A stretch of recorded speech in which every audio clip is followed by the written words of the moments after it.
Welcome to the Tokyo Bill, a short news brief on recent events in and around Japan. On April 26th, the Japan Air Self-Defense Force, JASDF, officially inducted its first U.S.-built F-35 Lightning II aircraft at Komatsu Air Base in Ishikawa Prefecture. This highlights the strengthening defense ties between Japan and the United States and sets a new standard in the Indo-Pacific security framework. The F-35's advanced features, including stealth and electronic warfare capabilities, boost Japan's ability to respond to regional threats. Japan plans to acquire a total of 147 F-35 aircraft, making it the largest international buyer. The F-35B variant will enhance maritime operations following modifications to Japan's two Izumo-class helicopter destroyers, effectively turning them into light aircraft carriers.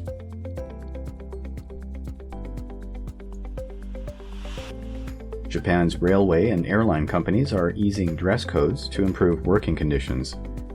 Tokyo Metro will allow employees to wear black sneakers instead of leather shoes starting in May, to ease the physical strain of standing for long periods and moving quickly during emergencies. The updated dress code will also make ties optional and permit female workers to dye their hair lighter colors. Officials noted that employees questioned the requirement for only leather shoes. Similarly, Skymark Airlines began allowing staff to wear sneakers in April, and Hokkaido-based airline Air-Do ground staff are set to trial this policy in July.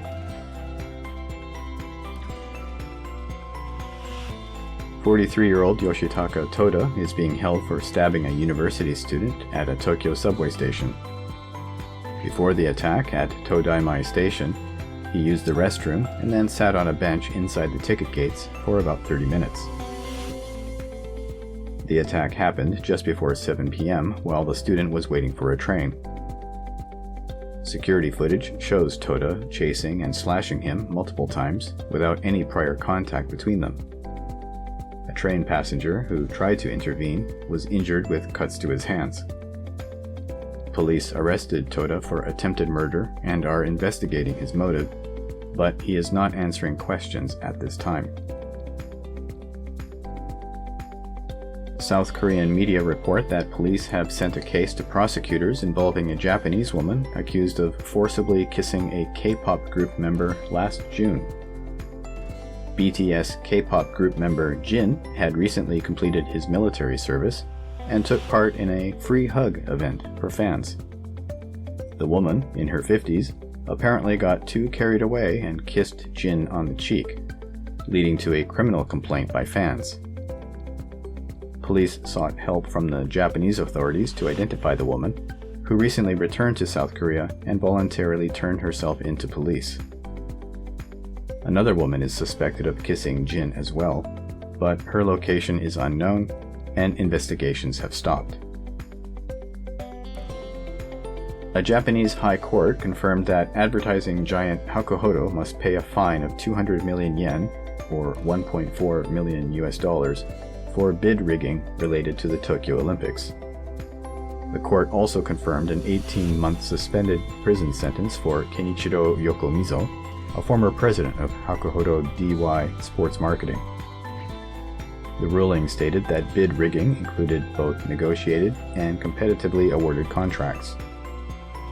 Hakuhodo colluded with others to decide contract awards for planning test events and the actual running of tournaments. Of 6 companies indicted, Hakuhodo and Dentsu Group were found guilty but have appealed, while trials for 2 other agencies continue. Foreign investors own about $8.5 trillion of the U.S. national debt, with Japan holding approximately $1.1 trillion. This benefits both countries as Japan receives stable returns and the U.S. keeps interest rates low.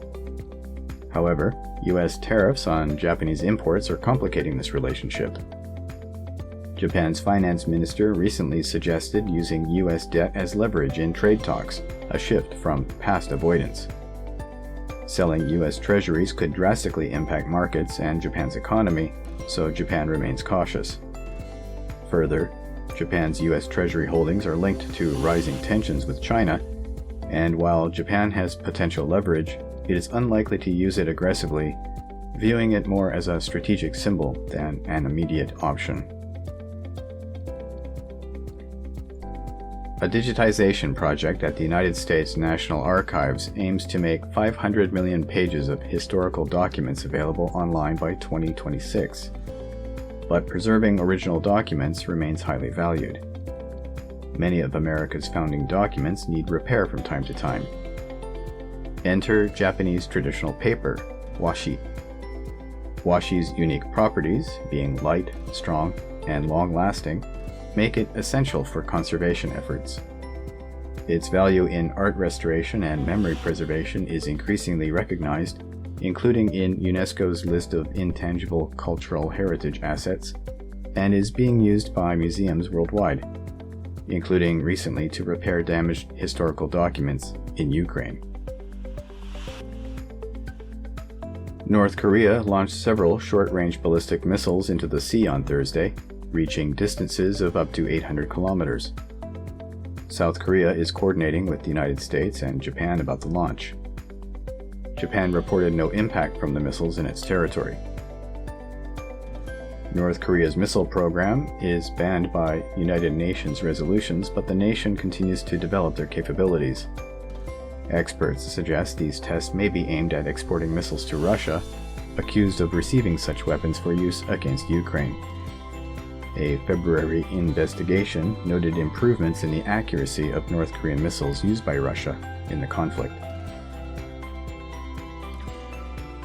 Due south of Mount Fuji in Tsuruga Bay, tiny, tasty sakura shrimp are recovering after years of low catches that hurt local fishing. Fishermen have put in voluntary restrictions to help protect the translucent pink shrimp, known as the Jewel of Tsuruga Bay. Catch numbers have improved from 128 tons in 2020 to over 500 tons in 2024, which, while positive, is still far short of 1,000 tons, typical prior to 2017. The recovery is linked to a reduced number of fishing boats and shorter net dragging times. Sensitive areas have also faced fishing restrictions to allow for successful spawning. The scenic coastal community aims to ensure this delicious treasure lasts for future generations by monitoring and adjusting their fishing practices. Meanwhile, in Chiba Prefecture, a small deer species native to China and Taiwan has been increasing its territory and damaging crops and the local ecosystem since individuals escaped from a tourist park between 1960 and 1980. The prefecture aims to eradicate the diminutive barking deer, known locally as kyon, but as of fiscal 2023, their population is about 86,000, with hunting efforts unable to affect their breeding rate. Chihiro Kase, a lecturer at Azubu University, notes factors like favorable climate and food availability contribute to their population growth. While increased hunting efforts alone may not suffice, additional measures like protective fencing are being considered to help control their population. This has been the Tokyo Bill. These stories and more you can read at theTokyoBill.com. I've been, and remain, Tokyo Bill. Thank you for listening, and take care.